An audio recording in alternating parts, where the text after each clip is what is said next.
HITC Sport, and Jesse Lingard is this really more fun than West Ham? Good Christ, last night on the plane back from Switzerland, the poor fella probably spent 3 hours crying in the toilets. I mean, quite fitting really that Lingard would be the deciding factor in this match. He's been pretending to be a young boy for years. The man's like Peter Pan fighting against the perils of age. Oh, maybe if I wear my baseball cap backwards, people won't think I'm approaching the age of menopause. Good Christ, every time he gets a wrinkle on his forehead, he probably feels like stabbing himself in the eye with a pencil. You just know in 15 years time he's gonna have a face made of plastic while still collecting Pokemon cards off the internet. He'll be like the Penkith Simon Cowell. He's the Jeremy Lynch of Old Trafford. I'm sorry Lingard, but what was that? Passing to an opponent striker in your own box in the last minute of a European match. That is the equivalent of a milkman delivering a bottle of his own piss. That's like working in a pizza shop and accidentally burning down the kitchen. I know the boss of a local Greek pizza place who'd probably cut off your hands if you did that. 3 years ago, Lingard was criticised for opening his retail brand. You know, the same week Jose Mourinho was fired after you lost to Liverpool. And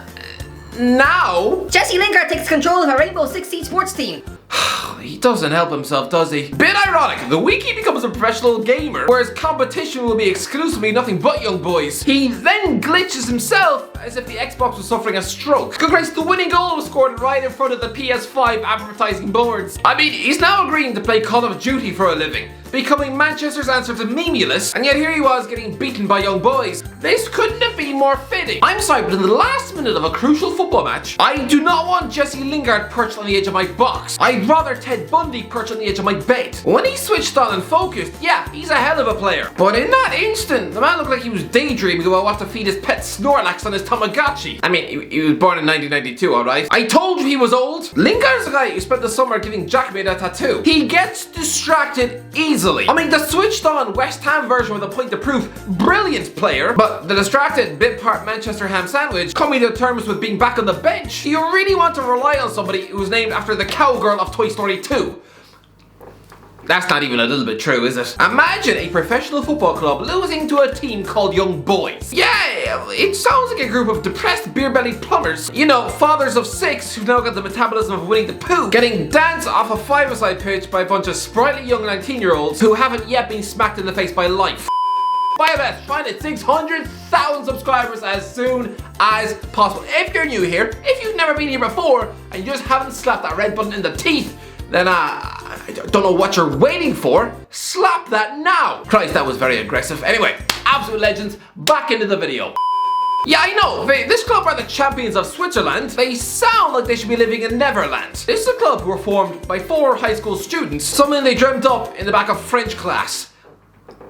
Seriously. And weirdly, Cristiano Ronaldo is seen as arguably the greatest footballer of all time, and yet in his last 2 visits to Switzerland, he's lost to this club twice. Once with Juventus and now with Manchester United. He must hate the stadium with a violent passion. Clearly he's got as healthy a relationship with young boys as my local parish priest. And police raided his basement 3 times last spring. Good guys, Ronaldo just lost a football match in Bern, which ironically is what Man United fans were doing to his shirt. Man United just lost a Champions League match against young boys. That doesn't sound like a football club. That sounds like what Pennywise the Clown orders for dessert. That sounds like the age demographic for KSI's music. It sounds like the type of people who give evidence against the Neverland Ranch. Christ love, I tried to do my research on this club, but even then I felt nervous about googling young boys. Still, right now I'm half expecting the police to break down my front door. I mean, right now I've got the same internet search history as my creepy uncle. The terrifying thing is, there's over 9 billion search results. No wonder he never left the house. I just want to see a photo of the stadium, but I'm terrified to click on Google Images in case I get photos of Macaulay Culkin brushing his teeth. Just no, okay? There's blatant evidence. Mark Goldberg just spending 3 hours watching young boys on the internet, and he streamed it for the world to watch. Does somebody want to ring the goddamn police? Christ, well, I just wanted to find out what stadium they use. Where do young boys play?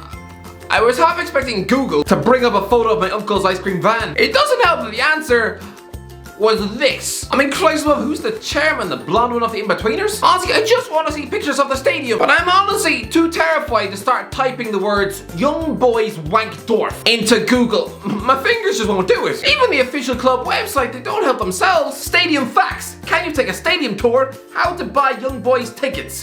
Tickets to what? A One Direction concert in your shed? This is supposed to be Ole Gunnar Solskjaer's tournament. I mean, trust me, the Champions League is his Manchester United legacy. If he had never scored that iconic last-minute winner in the Nou Camp against Bayern Munich in the Champions League final in 1999, and trust me, he'd have the Old Trafford legacy of Javi Hernandez. Someone who I'm guessing at least 25% of you forgotten even exists. I'm convinced there's a portion of new age Manchester United fans who think that Chicharito is a type of Mexican marmalade. But Ollie, as a manager in the European Elite Big Boy competition, he's coached 11 Champions League matches as Manchester United manager and he's lost 7 of them. David Moyes, by comparison, took charge of 10 Champions League matches and he only lost 2. And lads, there were potential banana skins everywhere you looked. On Champions League nights, he was bringing an aging team to face the likes of Son Heung-min, Douglas Costa, Antoine Griezmann, oh yeah, and the then treble winners in Bayern Munich. Solskjaer has lost Champions League matches against a walking mannequin like Demba Ba, a man we haven't thought about since the Stevie G slip. You couldn't break down a back four with Martin Skrtel in it. I'm sorry, but Istanbul Basics here were just a collection of pasted big names. Who was playing left back? Peter Andre? With Kerry Katona stuffed up front? Solskjaer has lost games against a team created by Red Bull. I mean, what next? You're gonna lose to Pepsi FC? He watches defence being utterly bullied by Patrick Kluivert's son.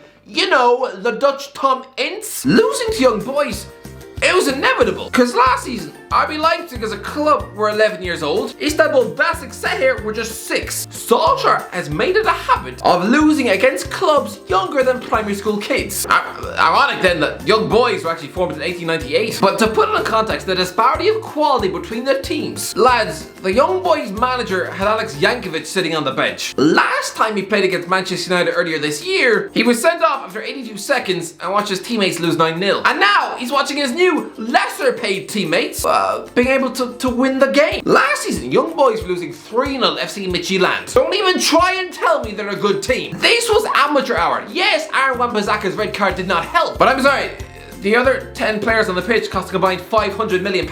That is £500 million worth of talent. In wages alone, these 10 players cost the club £2 million this week. Just control the tempo of the game. Keep the ball away from the Swiss hillbilly plumbers who have the first touch of a squash mini roll. It begs the question though, does Ollie really have enough European experience for Manchester United? Congrats, 6 months before he took this job, he was travelling to Glenavon in the Black Arse of County Armagh, trying to outwit somebody who probably spends his Friday nights drinking Guinness and playing the banjo down the local pub. And the embarrassing thing is, he lost this match. He had Erling Haaland on the pitch and couldn't beat a bunch of uni students who work in Top Man and fix toilets on the weekends. Footballers who probably spent the previous 2 weeks drinking paint in a tented electric picnic. But Grace, this was Glenavon FC. Do you know what their budget is? What do they have in the canteen? The canteen! Oh, that's a laugh, isn't it? Pretty sure their squad are instructed to bring a packed lunch, and they would probably use their socks as toilet paper. The corner flags were probably knitted by the chairman's mum, and I'm pretty sure they train on a local hurling pitch. Ole Gunnar Solskjaer admits his pride was dented losing to Glenavon in Europe. Yeah, you had a future. Multiple Ballon d'Or winner in your arsenal, and you still got played off the money bog by a bunch of business students. And now you have a 5-time Ballon d'Or winner,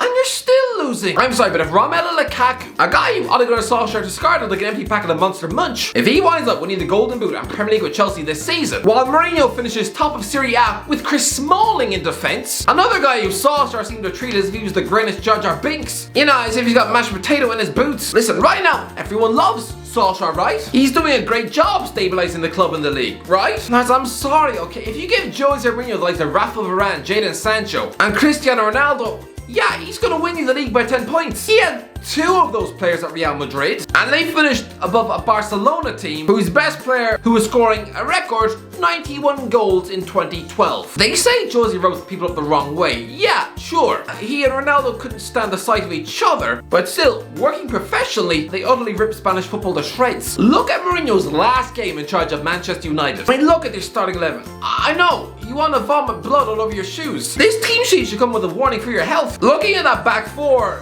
it's like staring directly into the sun. Good grace, Matteo Darmian, Eric Bailly, Victor Lindelof and Ashley Young.